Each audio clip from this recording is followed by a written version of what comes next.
Diabetes Connections is brought to you by One Touch. Every touch is a step forward. By Dexcom. Take control of your diabetes and live life to the fullest with Dexcom. By No Foods, no grain, no gluten, no guilt. And by Audible. With more than 180,000 titles to choose from, listening is the new reading. This is Diabetes Connections with Stacey Sims. This week, we're marking 3 years of the podcast. And to make this a special episode, we turned the microphone around.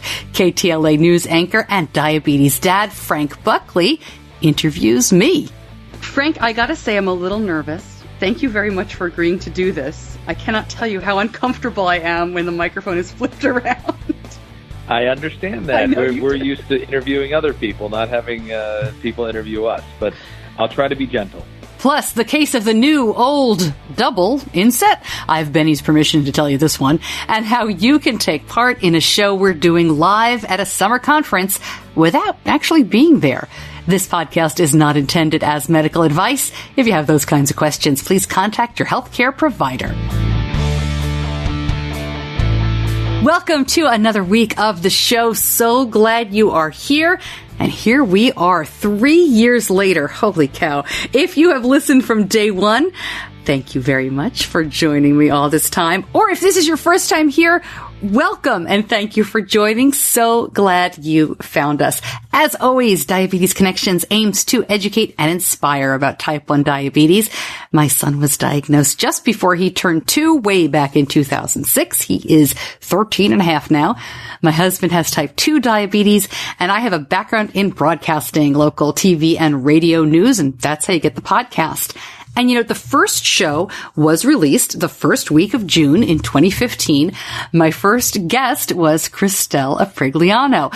And we talked about the Diabetes Unconference, which she founded, her Diabetes Patient Advocacy Coalition, which she also founded. And I explained more about why I started the show. I will link up that episode in the notes so you can go back and listen to episode 1. I'll tell you what, though, I think the show's a little better now. Now, Christel was great. She's always a terrific guest. She's an amazing advocate. It was the host and the production that's a bit better. It's funny. I do these shows I've mentioned once or twice in a little, I guess they call it a bonus room. It's kind of an attic room with those slanty ceilings. And in the winter, it's freezing. And in the summer, it's really warm. And we have an exercise bike in here. And my husband has an old dresser. And now I have an actual setup with a table and some soundproofing and everything. But in the beginning, I just used my husband's dresser and I would put my laptop and my microphone and then I'd have to take it down every time I was finished with the show. And I think when Christel came on, I spilled something. It was the very first episode, or it might have been episode 3, but I spilled it. I did not hit my computer, thankfully. This is the same old faithful computer I've been using since then. But my poor husband and his dresser, I think it's got a little bit of a watermark on it now. But hey, that's how he could be part of the beginning of the show. 3 years ago. He'll never forget that date. Anyway, I met Frank Buckley at a JDRF walk in Sacramento, California. I was still working with Animas at that time. I used to blog and speak for Animas, and they sent me out to talk to parents and families about our experiences. Now, Frank is a longtime anchor at KTLA. He does the morning show there, which means he's getting up, I don't know, in the middle of the night to go and work television. But he has won, lots of awards. He's an Emmy Award-winning reporter and anchor. He does the Rose Parade pre-show all the time. And this year, he and his son were in the Rose Parade, which is pretty cool because of their work with JDRF and with diabetes. Frank's son, Ben, he's also got a son named Ben, was diagnosed when he was 12. He is a young adult now. We talked more about that during the interview. And they've been at this just about the same amount of time that we have. And I was thrilled when Frank said he would interview me. He is a very busy guy, and he's on the West Coast. Our hours are all different. I'm here in Charlotte, North Carolina. But I did ask the Facebook group how to mark the occasion. So, I'm doing this interview this way because you asked me to. We put a poll in the Facebook group about what you wanted me to do for the 3rd year anniversary of the show, and an interview with me won out. So some of the other choices maybe we'll do down the road, where I just take listener questions or do a Facebook Live or have a guest host, that sort of thing. All right, after Frank's interview, stay tuned for how you can enter our game show, Diabetes Connections. The game show is happening in July. It's happening at Friends for Life, that big family conference in Orlando. And you'll also hear about Benny's most recent inset adventure. First, Diabetes Connections is brought to you by One Touch. Have you ever tested your blood sugar with a meter and were unsure about the meaning of your result? Take the guesswork out of your numbers with the One Touch Vario Flex meter. It uses Color Sure technology to instantly show you when your or your loved one's blood sugar numbers are low, indicated by blue, in range, green, or high, red, so you can quickly get on with your life. You can also use the meter's built-in Bluetooth smart technology to seamlessly sync with the One Touch Reveal mobile app. Available now as a free download for Android devices on Google Play and Apple devices on the App Store. One Touch, because taking a step forward starts by seeing where you are. Frank, I gotta say I'm a little nervous. Thank you very much for agreeing to do this. I cannot tell you how uncomfortable I am when the microphone is flipped around. I understand that. We're used to interviewing other people, not having people interview us. But I'll try to be gentle. Okay, I'm gonna get comfortable. Fire when ready. Well, first of all, congratulations. And as a fellow T1D parent, thank you for what you're doing. And I wanted to know why you do Diabetes Connections. Why did you start this? Well, there's a couple of reasons. The one I'd like to tell people is because I listen to a lot of podcasts. And I always have. I've been listening to podcasts from the days when you had to download them onto your iPod. And it just is the kind of thing where I love radio. I walk my dog, I listen. I'm cleaning the house, I listen. And I always loved radio, and I did radio for 10 years. And when I left that job, I found that I was listening to podcasts more and more. I had more time. And I wasn't hearing the diabetes podcast that I wanted to hear. There's some great diabetes podcasts, but most of them were personal experience stories.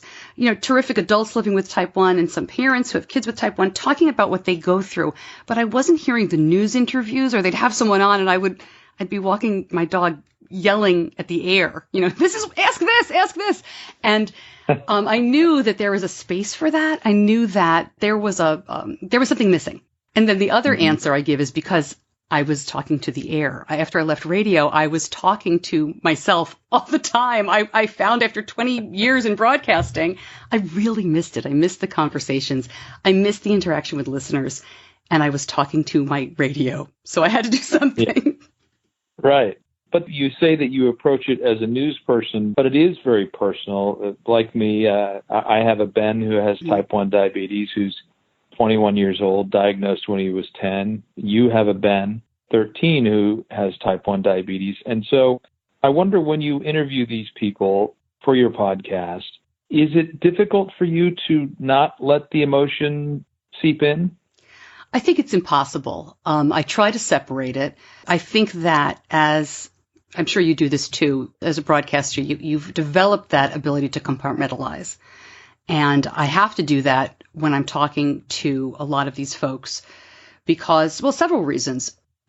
Our story is not everyone's story. So I don't want my listeners, they're not going to benefit as much if everything is all about Benny. So I try to keep that in mind. Also, if I'm a puddle of tears or if the emotion really starts getting through, whether it's because I'm upset or because I'm very hopeful, the interview is not going to be any good. And I have cried. The one that really comes to mind, I interviewed Maura McCarthy, who did the JDRF bike ride, and she did it with her daughter, who has type 1. And that story really got me very emotional. And honestly, it's some of the worst audio I've ever had in a podcast. We had a lot of issues, but that was, that was really, that was a tough one for me for whatever reason. But, and I'll add another reason for doing the podcast. And as I said, it was, I wanted to hear something more informational. It was kind of selfish too, because I wanted to learn more. I wanted to know more about how can I better prepare Benny? So I'll talk to adults with type 1, people who've been through the teen years. What can I do to deal with this nonsense? The tech companies, I definitely ask the questions I want to know the answers to. So it's personal in an emotional way, but also, I want that information for me. Yeah. Are you still surprised when you interview people about what's being researched and the discoveries that are happening? I'm still excited. I don't know if I'm surprised anymore. Every once in a while, something will catch you and you'll say, oh, I didn't think that was not what I expected. The open APS community has been the biggest surprise to me, not because of where it is now, but when I look back a couple of years ago, who would have thought that I'm really going to show how non-technical I am? But there were people who were able to go into insulin pumps and work with the programming with existing technology and these little teeny computers and figure out a way to make a Tic Tac size box that was a hybrid closed loop, or in some places a complete closed loop. So to me, that's the most surprising thing that's come out. And then they shared it, right? This wasn't something that was a big commercial endeavor. But gosh, I'm still excited about developments, but I don't know about surprising anymore, because I also, I was a TV health reporter since almost day one of my career, so I've covered a lot of different technologies, cures, and research into lots of different health conditions, and I've seen things come and go that we were very excited about, not just for diabetes, that didn't pan out. So it's hard for me to balance that cynicism with the optimism that I definitely have. Well, I want to ask you about that, because one of the first things that we discovered when our Ben was diagnosed was that people who have had type 1 for a long time, as we got more and more involved in fundraising for JDRF, they said, look, they've been saying my entire life that they're going to find a cure during my lifetime, and I don't believe it anymore, and I don't feel the motivation that you feel to do this. And I wonder, as someone who is really on top of the developments and on top of, what's happening in the T1D space, do you agree with that person or disagree or feel somewhere in the middle? It's such a tough thing to say, right? All right, I'll give you the 1-2 answer. I don't think the cure is coming anytime soon. I don't think it's because there aren't amazing people doing good research. I think it's because it's incredibly complicated. Type 1 diabetes, as you know, is an autoimmune disease. And I don't believe that scientists have figured out how to cure any autoimmune diseases. So it's not as though the cure is being delayed by nefarious purposes or, there's this great conspiracy, anything like that. I just think it's very, very difficult. But what I am very hopeful for are things that are close enough to a cure so that people with type 1 can lead in an almost normal life. So let's say, and I don't even mean the technology, because we can talk about that later, but, insets and pumps and CGMs, things are great, but I would not personally consider a closed loop enough of a cure, because we still got to, stab needles into our body and stick stuff on and walk around with stuff and worry about the price of insulin and everything else. But I would love to see something like the Smart Insulin. I know JDRF and others have backed that. Smart Insulin, where you would take an injection or possibly a pill, but probably an injection once a day. That's it. Wouldn't that be amazing? And it would, I'm not technical enough and knowledgeable enough to go through, but I'll link up a lot of this with the show notes for this show. It's hard to stop hosting, sorry. But you take an injection and it would know your blood sugar level and it would react. So you could eat or exercise or whatever without thinking about it. That Smart Insulin would take care of it. Cell encapsulation would be amazing. I don't know that that's something that will be available to the masses, or that should be, not because, I want to pick and choose who gets it, but because, those are surgical procedures, especially in the beginning. I don't know how complicated that's going to be, but I think things like that really do seem to be making progress in the past few years. That's where I put my hope in terms of cure. To me, I know it's not really a cure, but it would be enough of a change. You're talking about a practical cure, whatever they call it. Yeah, I've heard it described as a functional cure or practical cure, as you were saying, something that would allow people with type 1 to have a quote-unquote normal life, knowing that, yes, you have an autoimmune disease, but it won't require the 24/7 relentless sort of nature of having to constantly think about it and deal with it. If people with diabetes could just turn their brains off once in a while, that would be amazing. That, to me, is close enough to a cure. You don't have to think about it, except maybe to give a shot once a day, which you can set a timer for or whatever. Or your mom could call you. I'll call everybody and remind you. Yeah. I know that you try to keep your podcast on the sort of the news side, but since people are allowing me to interview you, I want to ask you some personal questions, if that's okay. Oh, sure. That's fine. With Benny, can you tell me about how he was diagnosed and what that was like for you? And we'll be right back to me answering that question. Yeah, I'll tell our diagnosis story in just a second. But Diabetes Connections is brought to you by Dexcom. And one of the best things about using the Dexcom G5 or G6 now mobile CGM system is that share function. As a parent, caregiver, friend, or spouse, you can use a separate Dexcom Follow app and help the person you care about manage diabetes in real time. You know, that gives me so much peace of mind. As Benny gets older, it's funny, we rely on it more and more to give him more independence, if that makes sense. But it's also such a great safety net. It gives us all peace of mind. You can use the Dexcom G5 or G6 with iOS or Android now, as long as there's an internet connection.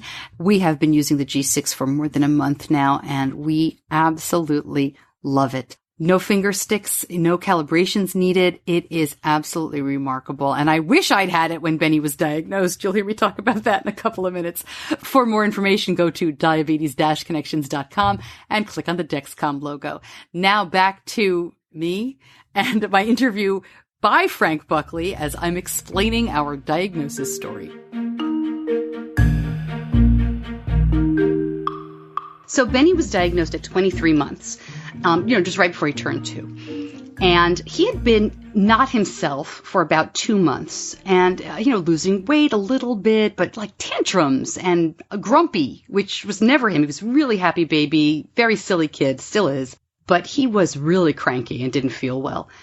And I've told this story before, but it's a little graphic, forgive me. I used to work morning radio. So my husband worked nights. He owned a restaurant.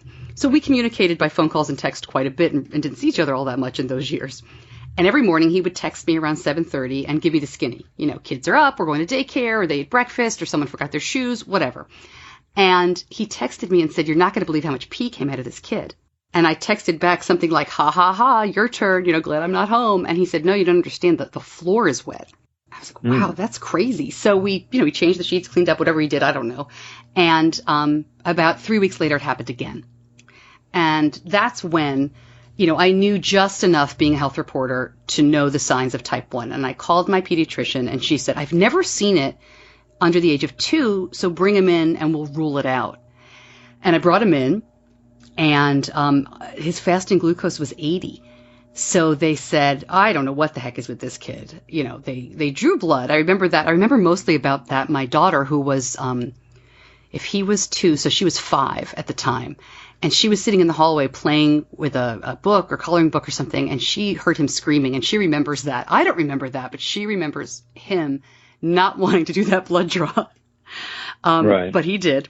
And then they called us 2 days later and said he has a urinary tract infection. And we all said, "Yeah, that's great. We can treat that. Woohoo." Yeah. But it obviously, right? And my neighbor who's a pediatrician took me aside at the bus stop and said, "Stacey, what healthy 2-year-old boy has a urinary tract infection? Like, please don't let this go."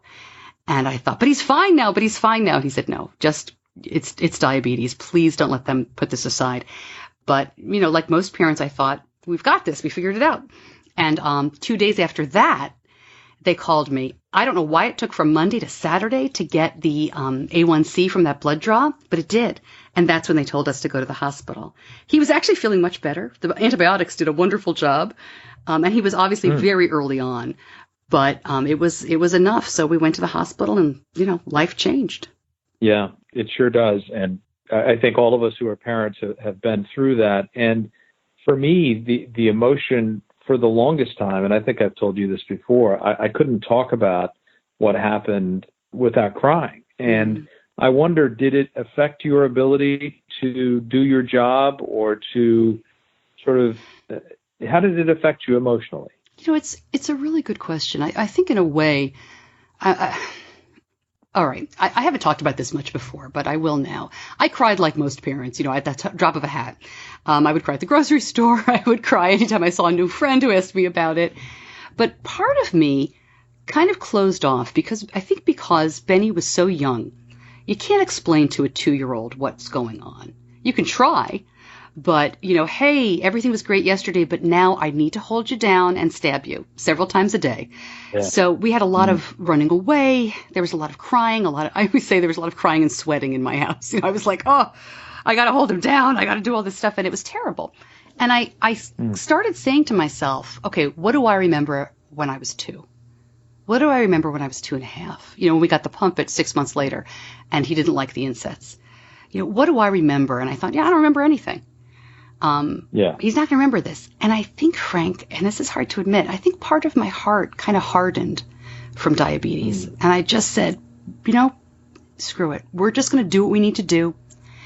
He's got needle marks all over his butt and then the back of his arm. I'm going to ignore that. I'm going to just push ahead. The doctor said we need to make this a routine. We're going to do it.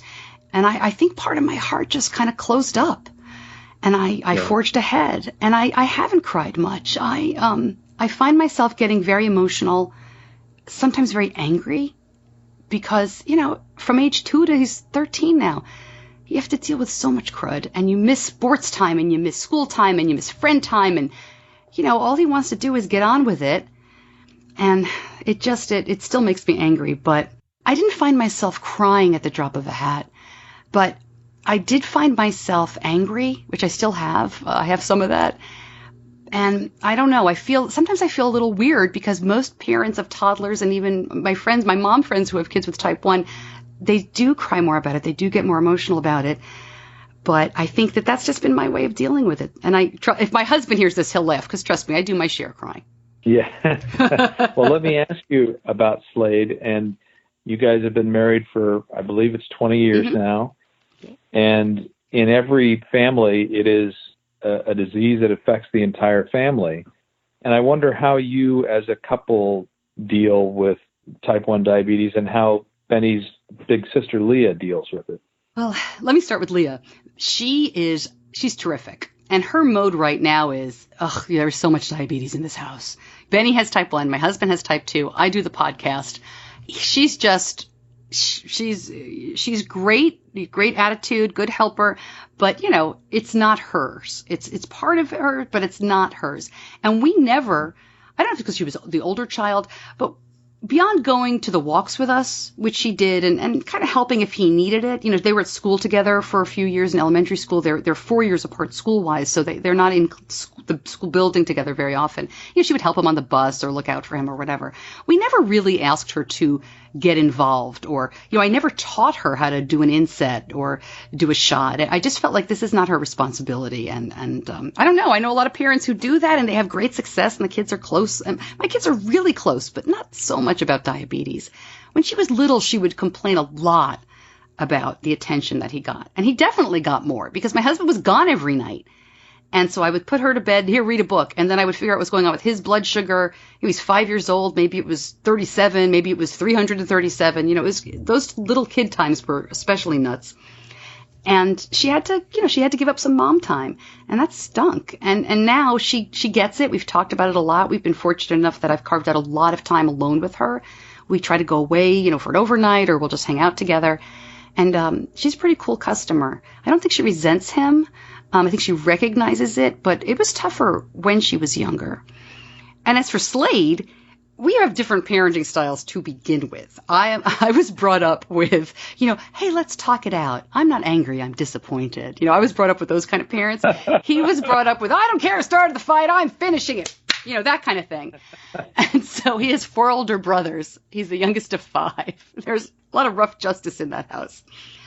So he has a much more independent attitude toward diabetes, and I definitely baby Benny. And I think that between the two of us, it's been a really good balance.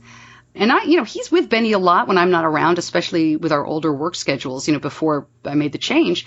And it was more like, hey, your cartridge is low, go fill it yourself. Change your inset. Whereas just today, I said, hey, I think your cartridge is getting a little low. You want me to fill that for you? It was, So we definitely have different ideas. But I've learned a lot about, I've done a lot of research into this. When the dad's involved, it makes a huge, even if they're doing it, quote, wrong, it makes a huge impact on kids. And I know not every family is lucky enough to have that two-parent support.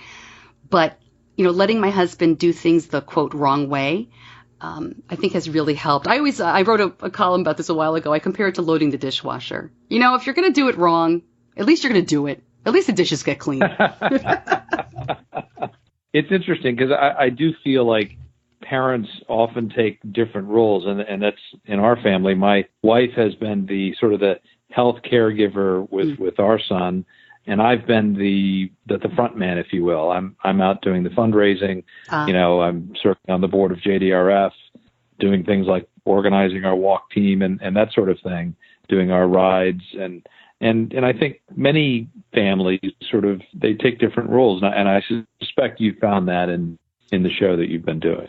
Oh, yeah. And I couldn't do the podcast if my husband wasn't so supportive of it. He's been wonderful and encouraging me to do anything I wanted to do with this. And, leaving a full-time job after a long time was very difficult for us to kind of figure out what we were going to do next and, how we were all going to adjust. I mean, I was not in charge of household stuff and dinners and that sort of thing. So even at that basic level, it's been a big change, and he's been fantastic. So we definitely all have our roles to play.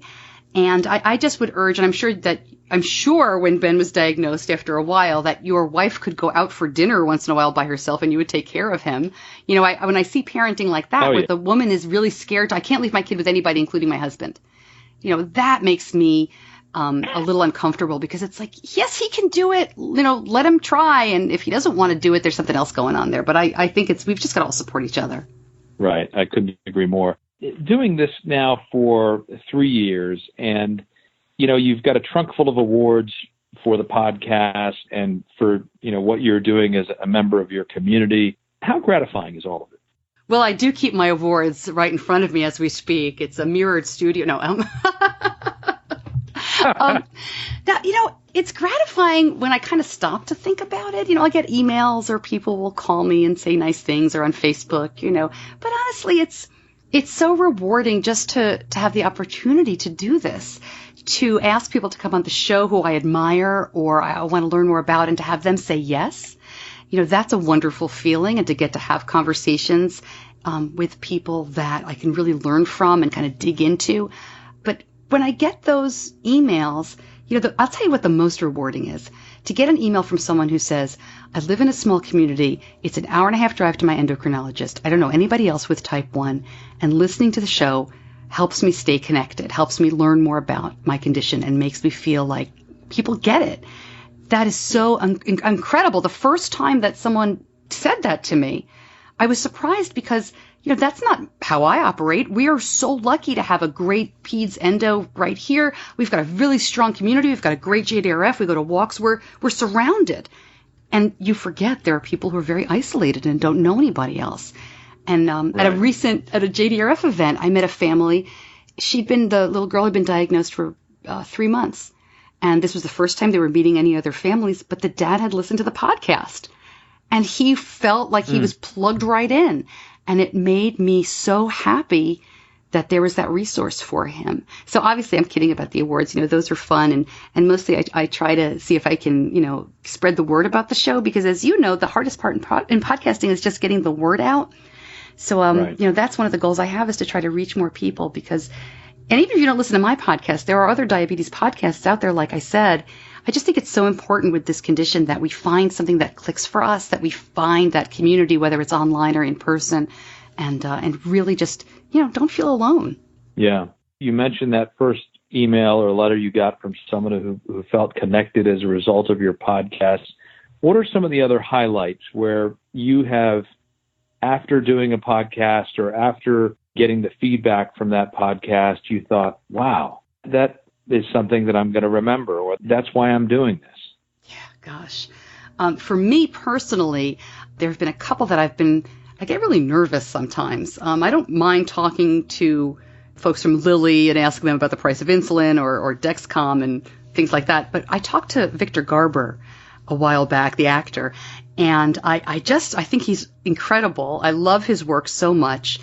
And if you listen to that episode, I'm speaking so quickly. I mean, it's a mile a minute because I'm really nervous because I wanted to ask him questions beyond diabetes. I had showbiz questions for him and other things, and he really opened up. So that call was really nice for me. I also love talking to people who have lived with type 1 for a very long time. They just, the perspective is wonderful. And I think it's a reminder, too, for us parents. We're very fearful that people with diabetes are very resilient. They're not these paper dolls. We want to protect our kids. We want to really wrap them in bubble wrap and keep them in the house. But when I talk to adults with type 1, especially people who've lived a long time with it, I'm always reminded that our job is to let them go. Our job is to give them the tools to be independent and to have that confidence and to take those risks. So just to name some names, when I talked to Dr. Stephen Ponder, we had him on the show to talk about sugar surfing, his dynamic, blood sugar system. But we wound up talking about his 50 years with type 1. At the time, he was celebrating 50 years. I think he's 52 now. And we talked about, what are the tools? How do you try? You can't make sure, I was going to say, but you can't, there's no guarantee in any kind of life. How do you try to live as best you can with type 1? What are the things that parents can do? And, here's a guy who advocates, wonderful Dexcom straight lines and tells you really how to manage your blood sugar. And he said the one thing you can do for your kids is to love them. A good family is the thing that everybody who lives a long life with diabetes has in common: family support and love. And that's another time I cried. That was another time I cried. I can understand. Let's talk about the developments moving forward and what you think is on the horizon based on what you've heard in the course of doing your reporting. What are some of the things we talked about? The encapsulation, we talked about the smart insulin, but what about some things that are way down the line, things that may have some promise and hope, but are not close to market, as it were? Yeah, that's interesting, because I think that the next thing is, like I said earlier, the hybrid closed loops and the closed loops, those are all coming in the next 3 to 4 years. And it's funny, I remember when Benny was diagnosed, the doctor said, in 3 to 5 years we'll have those artificial pancreas products on the market. And so, nothing ever goes the way we want it to go in terms of timeline, because here we are 11 years later. But to your point, I think that the stem cell research that is going on is really pretty incredible, not just for diabetes. I think I'm limited by my technology knowledge, but I think the nanotechnology, things that people are looking into that are smaller and smaller and smaller, is going to be incredible for people with autoimmune issues. I think, just recently I read something about smart glucagon, where it would be the same thing as the smart insulin, but you'd release the glucagon and it would know when your blood sugar was going too low and correct that. I can't imagine really what's going to go ahead. You see these pictures of a CGM that's the size of an M&M, right? To make things less intrusive for people with diabetes. I think, the holy grail is certainly blood sugar monitoring without piercing the skin. I remember seeing a ring a long time ago. An Israeli company was developing that. Of course, I haven't really heard about it since. But a CGM is a nice alternative. I can't imagine if we had a factory-calibrated CGM like the G6 from Dexcom or even the Libre from Abbott when Benny was 2. I mean, can you imagine putting a CGM on your kid and we're going to finger stick twice a week? We're just going to check it out maybe once, just make sure it's working correctly. To me, that's almost as incredible as smart insulin. I know it's not really, but the struggles that we had over finger sticking were, and then he would once he was used to it, he thought he was funny. He would finger paint with the blood. He'd be like, look at this, woo, or it's grossing my sister out. Let me stick it in her face, So even having a factory calibrated CGM, people now are going to be able to put that on, newly diagnosed, and not have to finger stick. So, a lot of education is needed. So I got off the topic there. But I don't know. It's pretty wild to think about this generation of people also who have type 1, who are going into science and going into research, and they really know what's needed. We don't need another app to record our blood sugar, right? They know what they want. They know what's needed, that so-called human factor. So I think we're going to see some pretty cool stuff coming out from this group of people. What do you think about the sort of the concentration on the immune system?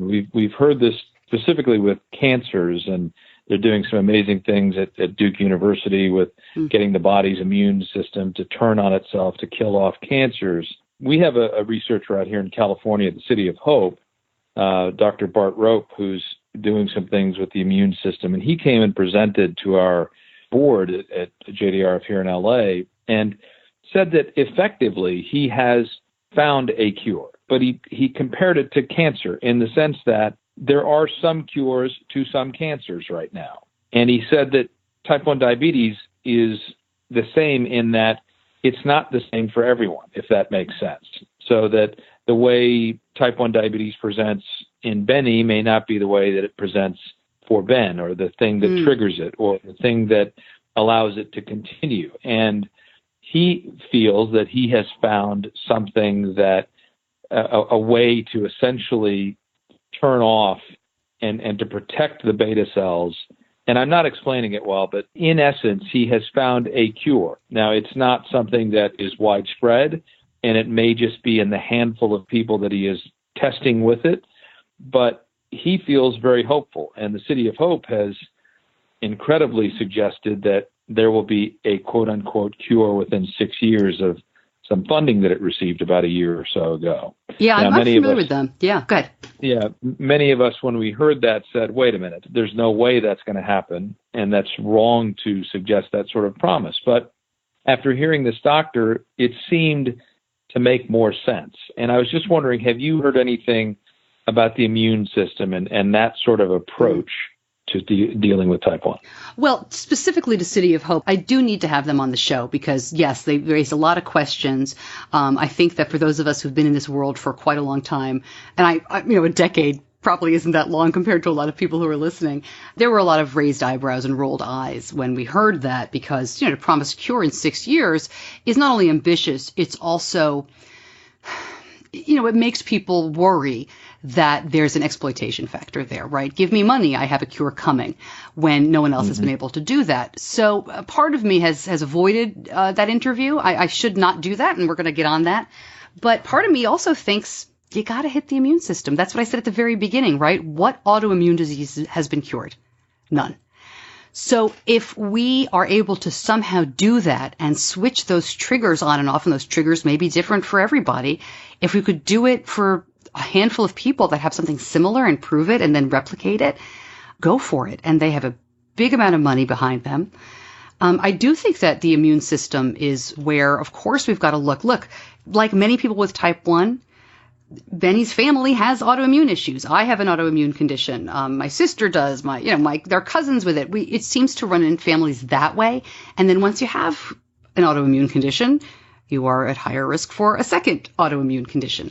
So yeah, I think we've got to target it. I'm certainly not scientific enough to give you the odds on it, but I'll give you a great quote. James Wedding, who is the president of the Night Scout Foundation, several years ago, I was talking to him about a product, and he said, "Wake me when it ships." So let's put that in that category. I like that. Wake me when it ships. That's such a great quote.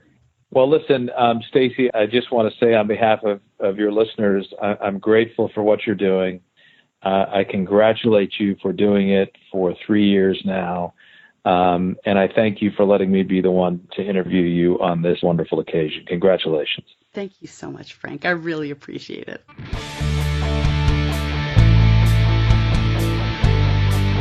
You're listening to Diabetes Connections with Stacey Sims. A big thank you once again to Frank for doing that interview. Very much appreciated. And I will link up a really nice interview that Frank did with his son, everything else. Their station profiled them earlier this year. And so if you'd like to learn more about him and his family's connection to diabetes, I will link that up so you can learn more. And if you have any other questions for me that are not diabetes related, or even that maybe they are, you can always drop me a line, Stacey@diabetes-connections.com. Some of those questions were pretty hard. You know, I prefer asking the questions, definitely, to answering them, but always interesting to be put on the spot a bit. All right. So let me tell you a little bit here about what's going to be going on in July. We're doing a very special show, kind of something different, which we've never done before. We're taping the show on location. This is going to happen July 11th at the Friends for Life conference. This is the largest family diabetes conference in the world, put on by the amazing people at Children with Diabetes. And I want you to take part. Now, I know as you listen, most of you are not going to this conference. It's a great conference, but it is Orlando in July. Of course, people have to work. There's other scheduling issues. There's cost issues. I get it. But so I didn't want everybody to miss out. Here's what we're doing. We did a similar game show, 2 years ago already, and I'll link that up. It's all based on the NPR game show, Wait, Wait, Don't Tell Me.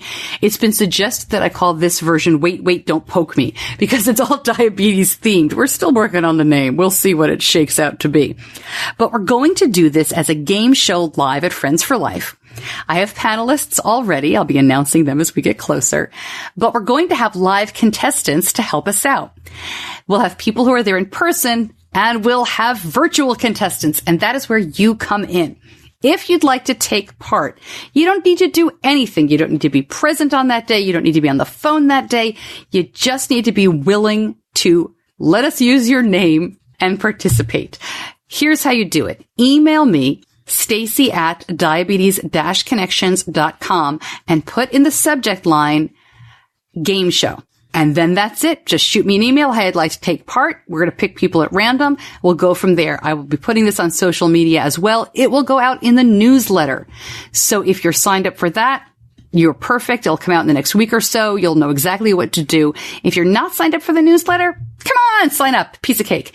Easy to do. I'll put that link out on social media as I do all the time, or just go to diabetes-connections.com. Click on the show notes as you're listening on a podcast app. Very easy to find. But I think it'll be fun. We'll have real prizes.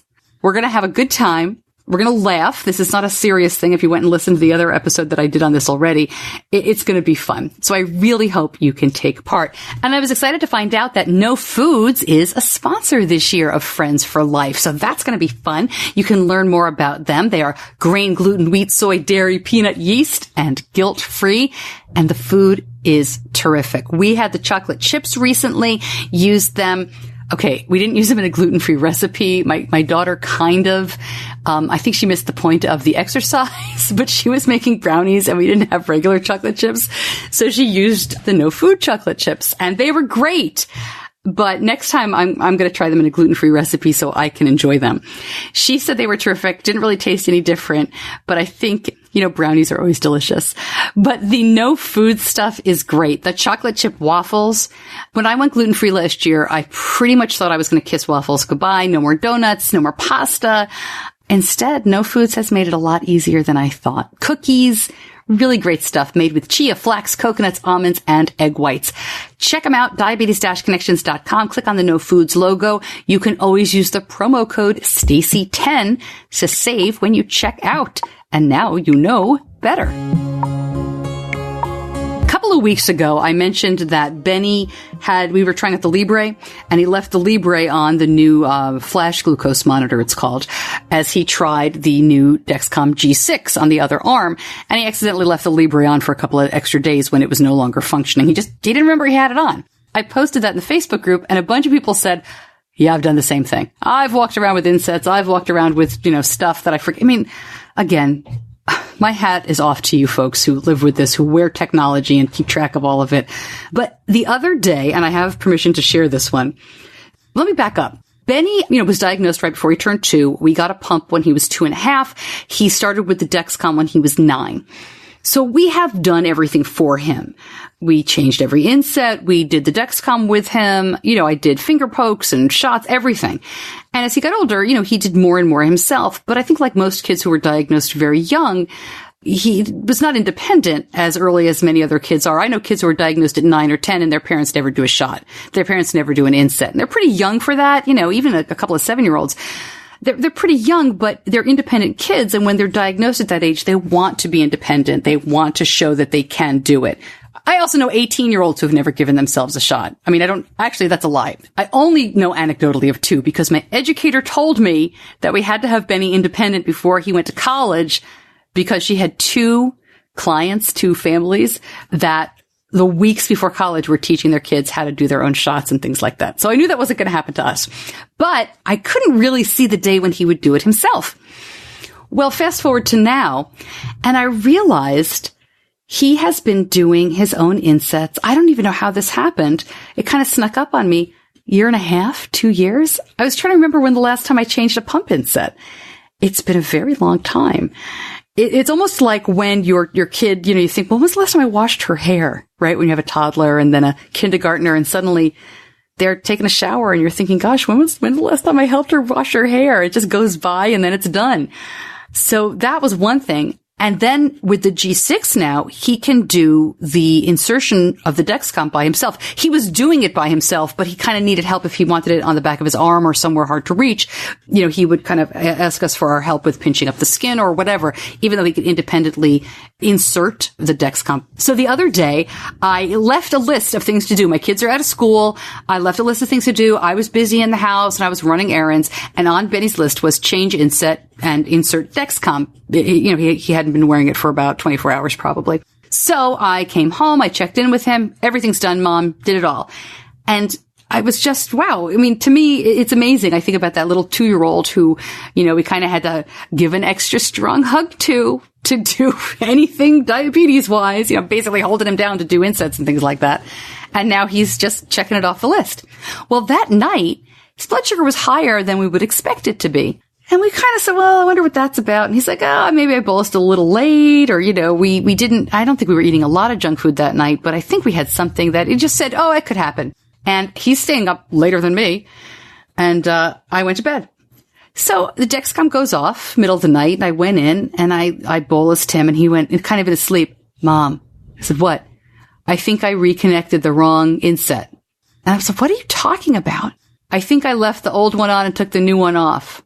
And it didn't make any sense to me at the time. It was like 2:00 in the morning. So we went back to sleep. I bolused him, whatever. He came down to 180, I think, by morning.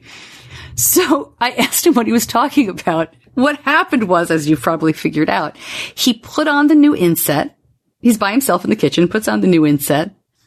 He says now he thinks he got distracted for a minute. I don't know if he was looking at his phone or something happened or whatever, but enough, who knows, 20 seconds went by, 2 minutes went by, enough time went by, and he had taken his pump off already, that he reconnected the pump to the old inset, which he hadn't yet taken out, and pulled off the new one.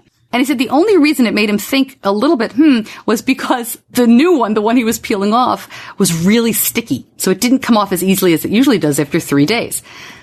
So he was on his 4th, maybe 4th and a half day with the old inset. And if you don't pump, and if you do, you'll know this, it really decreases. By day 3, sometimes you have to push through 20% more insulin anyway, especially if you're a kid like Benny, a bigger person who's giving yourself bigger doses than in the past. When he was 2, we probably could have made an inset last 4 or 5 days, although you shouldn't because you really can get an infection. It's not like the Dexcom. When you're pushing insulin or anything through an inset, your body reacts differently. So you have to go with the limits for the inset while we all kind of know you can push the limit on the CGMs, but don't tell the FDA or Dexcom that I said that. But anyway, so he changed it out again. So poor kid did 2 insets in 12 hours and everything worked fine. But I don't think we've done that. I think we've left insets on accidentally, but another first in 11 and a half years of diabetes. So I'm glad he let me share that story with you. Not an emergency. Everything works out fine, but man, just something else to think about, as if we didn't have enough already.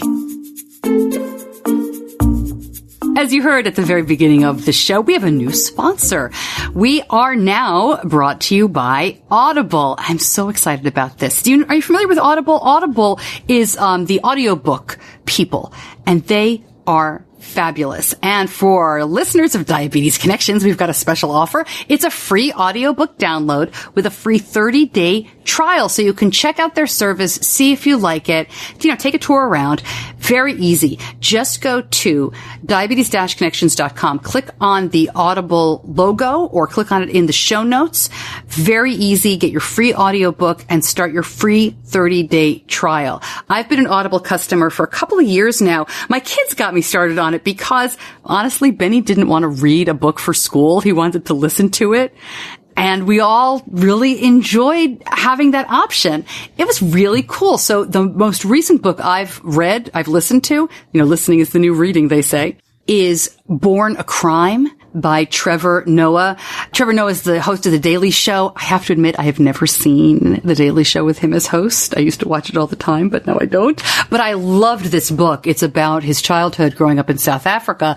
His mother is black, his father white, so he was born a crime because under apartheid, being biracial was a crime.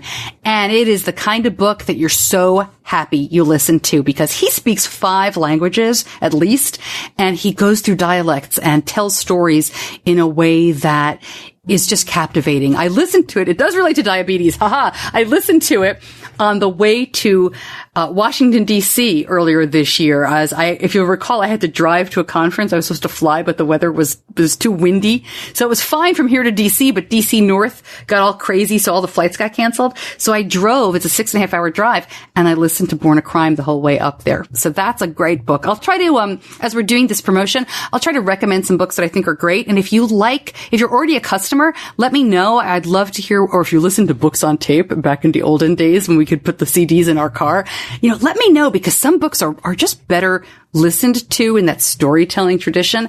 I'd love to get your take on that. And I'm going to post it in the Facebook group as well because I think that'll be fun. And we'll see if there's any books on diabetes too. I'm always looking to learn, and I'm a huge reader, so I'm not quite ready to launch the Diabetes Connections book club, but definitely check out this free trial from Audible. Again, a free audiobook download with a free 30-day trial. Check it out in the show notes. The link is right there. You can use this for iPhone, Android, Kindle, MP3 player. It's very easy. They take you right through the process. Nothing complicated. And I really hope you enjoy it.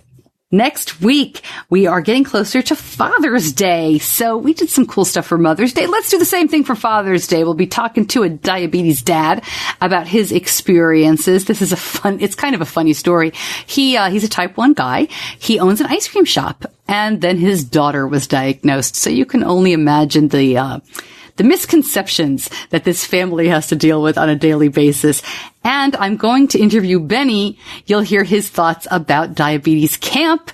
As you listen, he is leaving in just a couple of days. So we're excited about that. It's always a great time. And this will be year 6 or 7, at his diabetes camp. So I'm excited to have him tell you a little bit about what he likes about it and maybe some advice for other kids and parents who are heading off for the first time. Thank you as always to my editor, John Buchanan from Audio Editing Solutions, making the show sound great. And he has not been with us from the beginning. And if you go back and listen to the show in the first year, you can probably tell the difference because John is just great. And he really does make it so much easier to put this together every week. So thank you, John. And thank you as you listen. Hey, 3 years, we are just getting started. I have some cool stuff coming up later this year. I cannot wait to share with you. So please stay tuned. The podcast has been, as I said in the interview, it's just the most rewarding project of my professional career. And I don't plan on stopping anytime soon. Thanks again for listening. I'm Stacey Sims. I'll see you back here next week.